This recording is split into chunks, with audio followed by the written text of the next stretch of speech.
Good evening বন্ধুরা, Rumpa's healthy food চ্যানেলে সবাইকে স্বাগত। আজ আপনাদের জন্য নিয়ে এসেছি সানডে স্পেশাল মাংসের ঝোলের রেসিপি। তো কিভাবে এটা কম তেলে এই ঝোলটা বানাবেন সেটাই দেখে নিন। তো তার জন্য আমি বাজার থেকে 1 কিলো চিকেন নিয়ে এসেছি, এটি ধুয়ে নিয়েছি। এটা ম্যারিনেট করার জন্য নিয়ে নিলাম স্বাদ মতো লবণ, নিয়ে নিলাম হলুদ, আর দিয়ে দেব আদা রসুন আমি ছাড়িয়ে একসাথেই কাঁচা লঙ্কার সাথে পেস্ট করে নিয়েছি। তো এখন ওই আদা রসুন পেস্টটাও এর মধ্যে দিয়ে দেব, আর একটু দিয়ে দেব সরষের তেল। সরষের তেলের স্মেলটা খুব ভালো আসে, তাই পুরো রান্নাটাই আমি সরষের তেলে করব। দিয়ে মেখে নিয়েছি। এখন দিয়ে দিলাম 4 টিস্পুন টক দই। তো টক দই দিয়ে ভালো করে মেখে আমি 15-20 মিনিটের জন্য ঢেকে রেখে দেব। আর ফোড়নের জন্য এইখানে নিয়েছি বড় এলাচ, লবঙ্গ, দারচিনি, এলাচ, লঙ্কা, তেজপাতা, আর দেখুন একটু চিনিও নিয়েছি। আর নিয়েছি টমেটো পিউরি, টমেটোটা আমি গ্রাইন্ডার করে নিয়েছি। আর আদা রসুন পেস্ট নিয়েছি, চিকেন মশলা, গরম মশলা, ধনে জিরে পাউডার, লবণ, হলুদ, চিলি ফ্লেক্স, আর কুচানো পেঁয়াজ, আলু আর ধনেপাতা কুচিয়ে নিয়েছি। এখন আমি কড়াইয়ে আলুগুলোকে লাল লাল করে ভেজে নেব। দেখুন 1 টিস্পুনই সরষের তেল দিলাম, দিয়ে এতে পরিমাণ মতো লবণ আর স্বাদ মতো হলুদ দিয়ে আমি নেড়ে নেব ভালো করে। দেখুন এটা লাল লাল করে আমার ভাজা হয়ে গেছে, তো এটা আমি উঠিয়ে রেখে দেব। এখন আমি কড়াইয়ে তেল দিয়ে এটা এর মধ্যে প্রথমেই দিয়ে দিলাম চিনি। চিনিটা দিচ্ছি কালারটা স্ট্রং হওয়ার জন্য। আমি দেখুন একটুও লঙ্কা গুঁড়ো ইউজ করব না, চিলি ফ্লেক্সটা নিয়েছি, এটা দিলেও দিতে পারি, না দিলেও কোনো প্রয়োজন নেই। এখন এই চিনিটা যখন দেখব উপরের দিকে ভেসে আসছে, মেল্ট হয়ে যাবে তেলের মধ্যে, তো উপরের দিকে ভেসে আসবে, তখন ওর মধ্যে দিয়ে দেব যে ফোড়নের জন্য এলাচ, লবঙ্গ, দারচিনি এগুলো নিয়েছিলাম, ওগুলোও এর মধ্যে দিয়ে দেব। দেখুন চিনিটা প্রায় মেল্ট হয়ে গিয়েছে, আর কালারটা দেখুন একটু ব্রাউন ব্রাউন হয়ে গেছে চিনির। তো এটা এই সময় আমি এর মধ্যে ওই নিয়ে নেওয়া ফোড়নগুলো আমি দিয়ে দেব।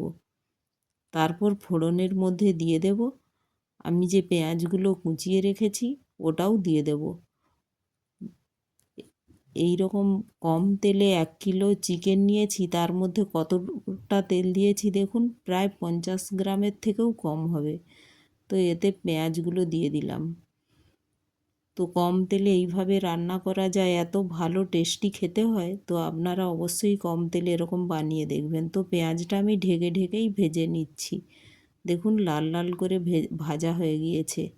তো এখন এর মধ্যে আমি দিয়ে দেব আমি আদা রসুন যেটা পেস্ট করে রেখেছি, ওটা দিয়ে দেব। দেখুন কতটা লাল লাল হয়ে গিয়েছে।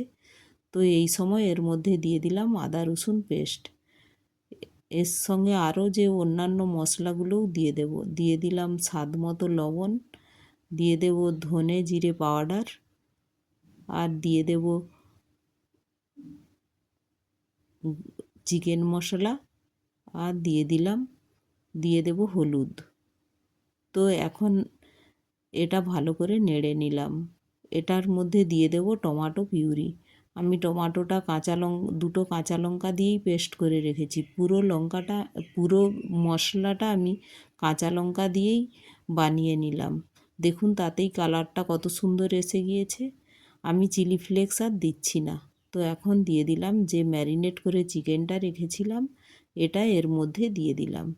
ভালো করে চিকেনের সাথে মশলাটা মিশিয়ে আমি ঢেকে একটু কষতে দেব। অটোমেটিক দেখুন কতটা জল বেরিয়ে গিয়েছে।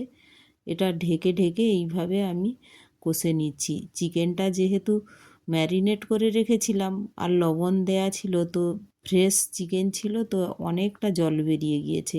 আমি বাইরে থেকে এখনও পর্যন্ত একটুও জল দিই না, চিকেন থেকেই এত জল বেরিয়ে গিয়েছে। তো পুরো কষাটা জল ছাড়াই আমি করছি দেখুন। এখন এর মধ্যে দিয়ে দেব যে আলুগুলো আগে থেকে ভেজিয়ে রেখেছিলাম, ওই আলুটা এর মধ্যে দিয়ে দেব।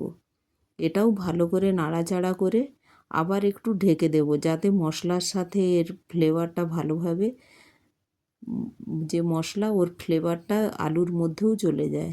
তো ভালোভাবে এইভাবে নাড়া হয়ে গেল। এখন আমি ঢেকে দেব। এখন আমি পাশের ওভেনে একটি কড়ায় জল গরম করতে দিয়েছি।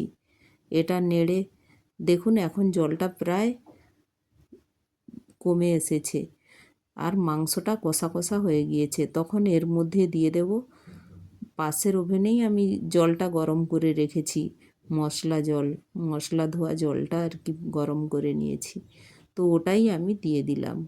আর গরম জলই দেবেন, তো রান্নাটা যেহেতু গরম গরম হচ্ছে, তো গরম জলই দিলে রান্নার টেস্টটা ভালো হয়।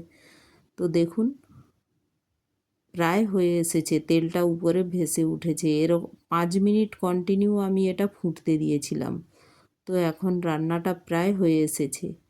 তো এখন এর মধ্যে দিয়ে দেব যে গরম মশলা পাউডার নিয়েছিলাম, ওটা দিয়ে দেব আর এর মধ্যে দিয়ে দেব ধনেপাতা কুচি। এটা সানডেতে এটা বানিয়ে ছোট বাচ্চারা কতটা পছন্দ করে এরকম চিকেনের ঝোল, আর যারা ভাত খেতে চায় না তারা এরকম চিকেনের ঝোল দিলে দেখুন ভাতও খেয়ে নেবে। দেখুন কালারটা কত সুন্দর এসেছে, হালকা পাতলা ঝোল। তো একবার অবশ্যই বানিয়ে খাবেন। Thank you. একটি লাইক, শেয়ার ও সাবস্ক্রাইবও করে